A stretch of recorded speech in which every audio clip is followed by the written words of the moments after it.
참고로 저는 윤 지지자가 아닙니다. 오히려 싫어합니다. 다만 정치에 관심이 많고 정책 기사를 매일마다 찾아보는 30대 국민의 한 사람으로서 추후 민주당이 보일 횡보가 염려되어 더 이상 두고 볼 수만은 없어 이 영상을 만들게 되었습니다. 이 영상은 누가 더 좋다 안 좋다의 문제가 아닌 대한민국 앞으로의 미래에 어떤 결정이 더 현명할지에 대해 포커스를 맞춘 영상입니다. 딱 3분만 집중해주세요. 조선시대부터 한반도의 작디작은 나라였던 우리는 현실적으로는 강자였던 주변국의 눈치를 살펴야 했습니다. 두 강자 사이에서 현명하게 저울질하며 중립을 고수했던 광해군과 달리 인조는 친명배금 정책을 펼쳤고 이는 결국 두 차례의 외세의 침략을 불러들입니다. 그것이 바로 여러분들이 잘 아는 정묘호란과 병자호란으로 두 차례의 전쟁은 백성에게 크나큰 고통과 아픔을 가져다 주었죠. 뜬금없이 이 얘기를 왜 하냐고요? 이러한 외교 정치가 과거에서만큼 사실 오늘날에는 오히려 더 중요한 정치와 세계 경제의 중심이 되는 히트포인트이기 때문입니다. 그렇다면 지금 우리나라가 할 수 있는 최선의 외교 정책은 무엇일까요? 맞습니다. 모두가 예측하시는 의심의 여지가 없는 미국입니다. 자국 우선주의를 외치는 트럼프 대통령이 당선되면서 그 위상이 향후에는 더욱 어마어마해 질 것이라 보고 있습니다. 그 뒤를 바짝 추격해오던 중국을 견제하기 위해 칼을 간 트럼프는 관세 등의 전략을 통해 중국을 압박하며 클라스는 영원하다를 누구보다 잘 보여줄 것이며 이는 미국이 지금까지의 미국과는 비교도 못할 정도로 더더욱 굳건한 1인자의 위상을 보여주며 엄청나게 막강해질 것이라 예측되는 상황이죠.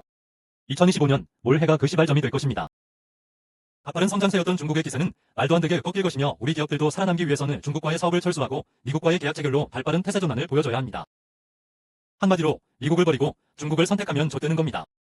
그렇다면 지금 우리나라의 외교적, 정치적 스탠스는 어떠할까요? 국내 정세가 혼란스러운 지금은 우리가 알지 못하는 내 개혁 논란의 뒤편에서는 민주당의 폭주가 이어지고 있었습니다.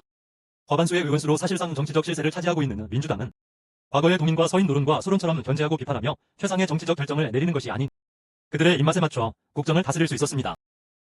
그 중에서 예산 결정안은 이를 엿보여주는 대표적인 입법 활동입니다. 민주당의 예산 체결안을 보면 원전 쪽 예산을 대폭 삭감하는 것을 알 수 있습니다. 그럼 원전 예산 삭감이 무엇을 의미하느냐? 일단 미국은 전력을 필요로 하는 국가입니다. 그러나 아직은 운영하고 제조하는 능력이 떨어지기 때문에 한국의 도움이 필요한 상황이죠.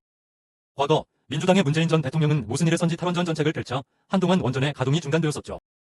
이후 윤석열 정부가 들어서면서 다시 원전을 재가동시키고 단 2년이 안 되는 기간 동안 대한민국의 원전업계는 수많은 업적을 이뤄냈으며 미국과의 모의용 얘기도 오가는 상황이었죠.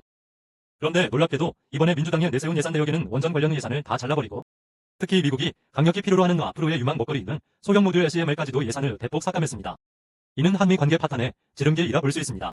뿐만 아니라 산유국의 희망을 갖게 해준 대왕고래 프로젝트에 예산을 대폭 삭감함은 물론 청년 우울증과 일자리 문제가 심각해지고 있는 이 시점에 청년활동 지원 관련 예산 또한 2,300억 이상 감액하였습니다.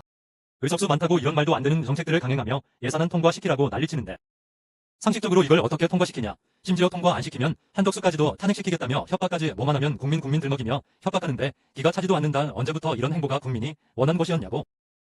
잠시 진정하고 그렇다면 예산안에서 삭감하고 남은 그 많은 돈들은 다 어디로 갔을까요? 민주당이 증액한 예산을 보면 문재인 정부 포함하여 신재생 에너지 사업에 무려 4천억 원 정도 증액되었습니다. 신재생 에너지, 중국이 좋아하는 거죠. 친중하겠다는 의지를 엿볼 수 있습니다. 수익성 없는 사업 플러스 친중, 거기에 한미 관련된 사업은 다 잘라버리고 거기에 예산 삭감한 돈으로 지들 월급까지 올려버립니다. 정말 대단한 횡보가 아닐 수 없죠. 근데 이 지경이 되니 이런 생각이 들더라고요. 이 정도로 막무가내 예산안이면 이거 나중에 진짜 일 터지겠는데? 민주당은 거대 의석을 무기로 기업을 옥죄는 각종 입법과 탄핵 소추안을 남발하더니 급기야 예산 폭주까지 강행했다. 총 4조 1억억 원을 감액한 내년도 예산안을 야당 단독으로 처리했다. 야당의 예산안 단독 처리는 헌정사상 초유의 일로 3권 분립 원칙을 흔드는 행위다. 최악의 경우 재난 대처 능력까지 훼손되는 등 국정마비에 가까운 혼란을 초래할 위험도 있다. 어라 데자뷰 같은데? 12월 29일 제주항공 여객기 사고. 아니나 다를까 예산 감액 중 예비비 1조 원 삭감으로 인해 우려의 목소리가 나온 상황. 이쯤 되니 과연 누가 내란당인가?